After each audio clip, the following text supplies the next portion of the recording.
وإنه على ذلك لمن الشاهدين والشاکرین والحمد للہ رب العالمین۔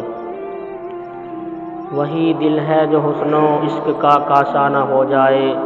وہ سر ہے جو تمہارے نام پر نذرانہ ہو جائے۔ یہ اچھی رازداری ہے، یہ اچھی پردہ داری ہے، یہ اچھی رازداری ہے، یہ اچھی پردہ داری ہے کہ جو آئے تمہاری بزم میں دیوانہ ہو جائے۔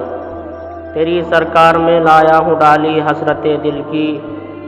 عجب کیا ہے میرا منظور یہ نذرانہ ہو جائے۔ سحر تک سب کا ہے انجام، جل کر خاک ہو جانا، بنے محفل میں کوئی شمع یا پروانہ ہو جائے۔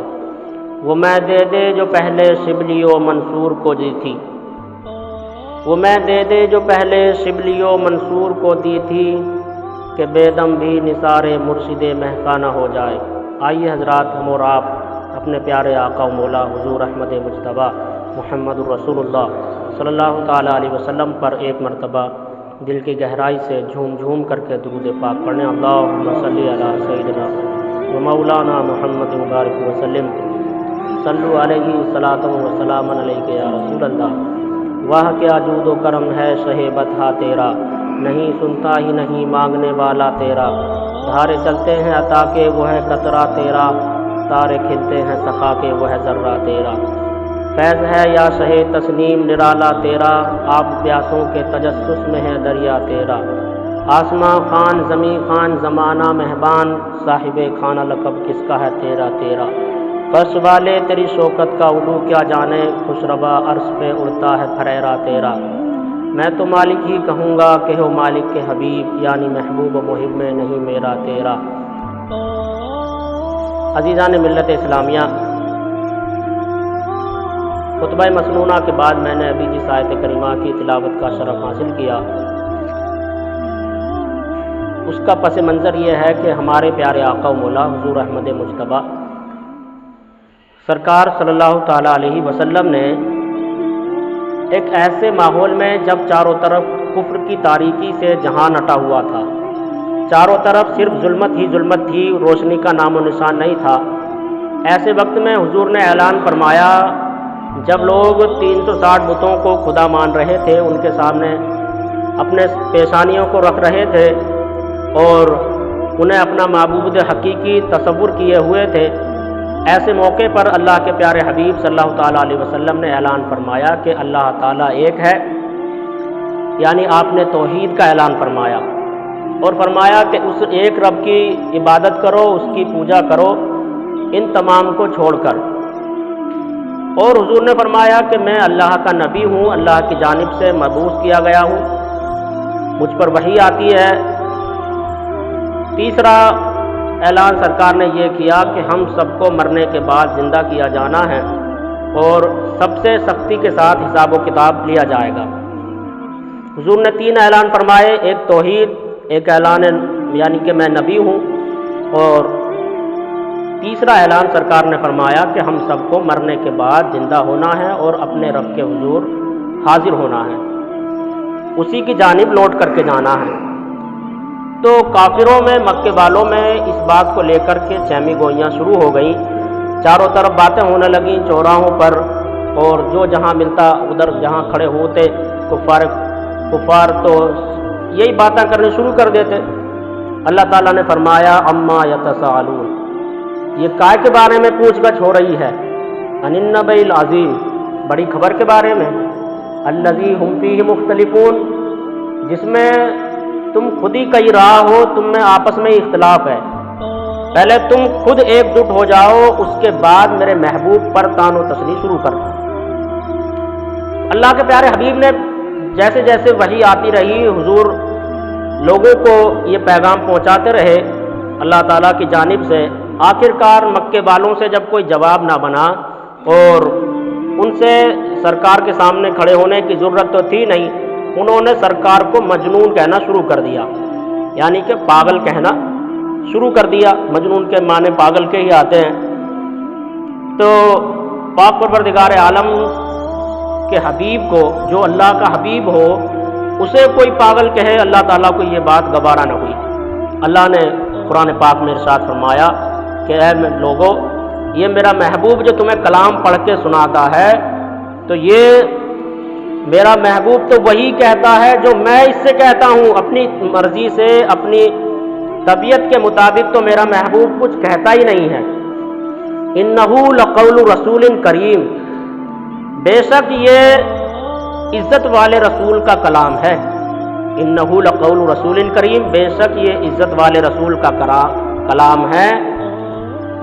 مطاع، انہ لقول رسول کریم ذی قوت، جو عزت والا ہے، عند ذی العرش مکین، عرش کے مالک کے نزدیک عزت والا ہے، مطاع ثم امین، اور امانت دار بھی ہے۔ یہ جو تم تک کلام پہنچ رہا ہے یہ ایسا ہے کہ وہ عزت والے رسول کا کلام ہے، اور وہ ذی قوت، خود بھی عزت والا ہے، اور اللہ کے جو عرش کا مالک اللہ ہے اس رب کے نزدیک عزت والا ہے، وہاں اس کا حکم مانا جاتا ہے۔ اور مطاع ثم امین، ایسا نہیں کہ یہ امانت میں خیانت کرنے والے ہوں، آپ سارے جانتے ہیں اس بات کو، مطاع ثم امین، اور یہ امانت دار بھی ہیں۔ اب آگے فرماتا وما صاحبکم بمجنون، اے میرے محبوب کو اور اپنے نبی کو مجنون کہنے والوں، وما صاحبکم بمجنون، بے شک تمہارے صاحب تمہارے نبی ہرگز مجنون نہیں ہیں۔ تمہارے جو نبی ہیں وہ کسی بھی حال میں مجنون نہیں ہیں۔ اور پھر پاک پروردگار عالم نے قرآن کا ذمہ لیا اور اللہ تعالیٰ نے فرمایا انا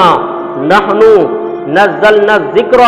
وانا لہ لحافظون، بے شک ہم نے اس قرآن پاک کو نازل کیا ہے اور ہم ہی اس کی حفاظت کریں گے۔ جب قرآن پاک کی حفاظت کی ذمہ داری خود پاک پروردگار عالم نے لے لی ہے تو کوئی انسان اس میں تحریف نہیں کر سکتا یا کوئی اپنی طرف سے ایسا کلام نہیں بنا سکتا۔ انا نحن نزلنا الذکر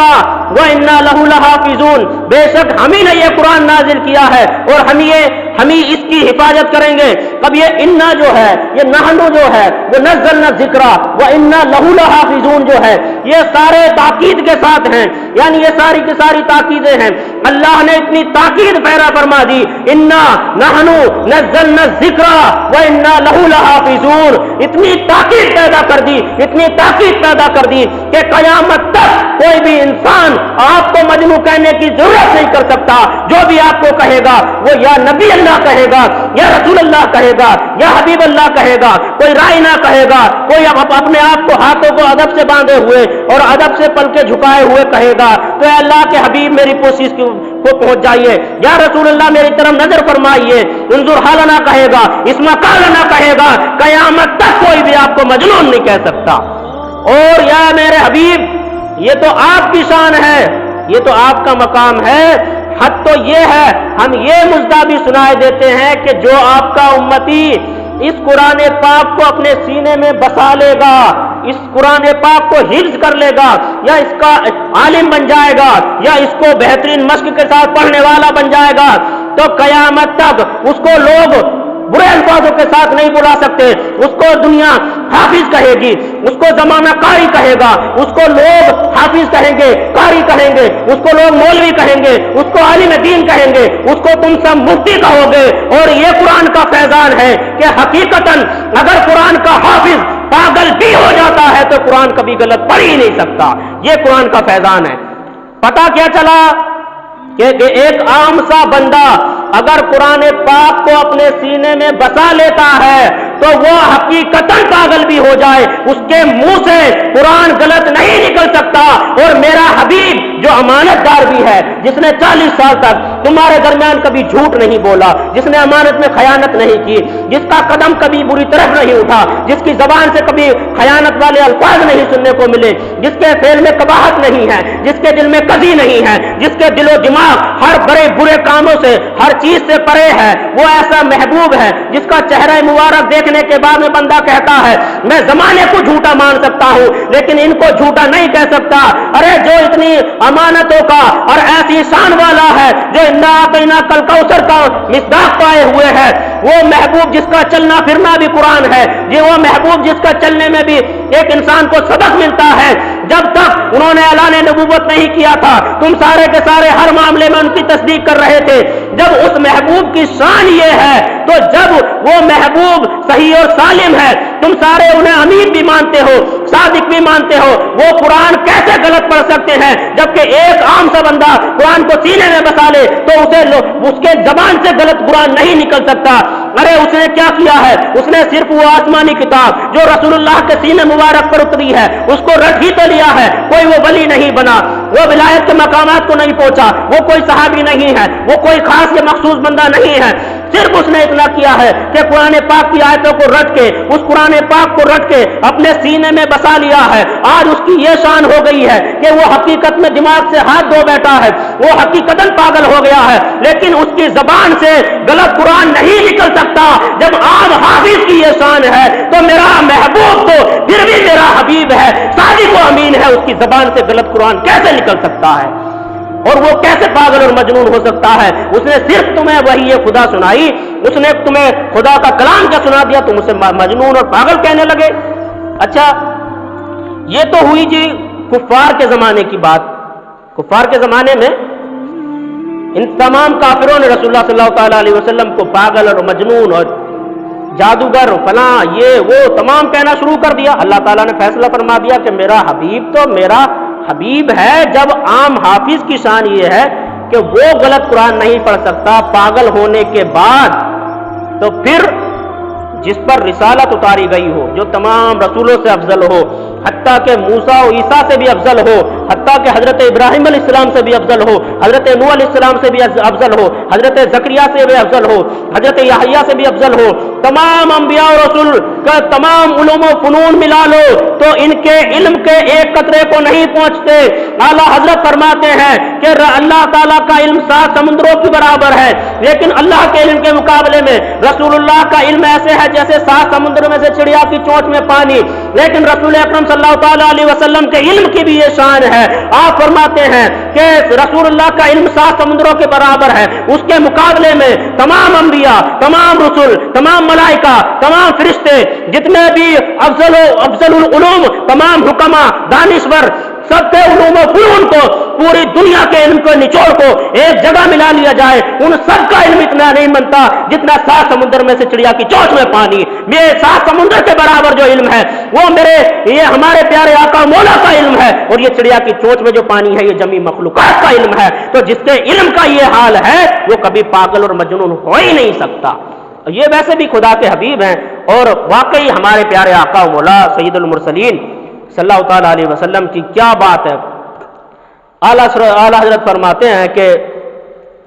میں تو مالک ہی کہوں گا کہ وہ مالک کے حبیب، یعنی محبوب و محب میں نہیں،